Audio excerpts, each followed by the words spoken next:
سلامونه دوستانو، په دې هیله چې ټول به راته روغ او جوړ د افغانستان کرکټ ملي لوبډله د هندوستان د 3 شل اوریزو سیالۍ وروسته به 2 ډېر غټ سیریزونه ترسره کړي.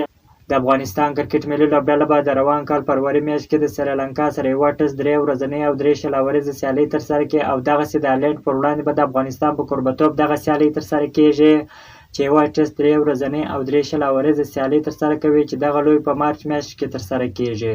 د افغانستان کرکټ ملي لوبډله 2 ورځې وړاندې هندوستان ته ورسېدله چې هلته خپل تمرینات ترسره کړله. د خوشحالۍ خبر همدا دی چې راشد خان یو ځل بیا تمریناتو ته راګرځېدلی دی چې د ملي لوبډلې برخه به وګرځېږي. د افغانستان او هندوستان ترمنځ د 3 شل اوریزو لومړۍ لوبه د جنوري میاشتې پر 11مه نیټه ترسره کیږي، دویمه لوبه په 14مه نیټه ترسره کیږي او دریمه شل اوریزه لوبه پر 18مه نیټه ترسره کیږي.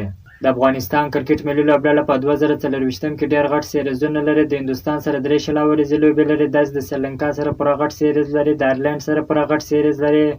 2 شل اوریزه نړیوال جام را روان دی. د افغانستان کرکټ بورډ باید دغسې کوشش وکړي د ویسټ انډیز، انګلینډ، نیوزیلینډ سره هم پوره غټ سیریزونه برابر کړي. که مو چیرې دغه ویډیو خوښ شوی ده په چینل کې نوي یاست نو حتما مو چینل هم در سره سبسکرایب کړئ. که مو د فیسبوک پیج تر اوسه نه یې فالو کړی نو حتما مو فیسبوک پیج هم در سره فالو کړئ. تر بلې ویډیو پورې د الله په امان.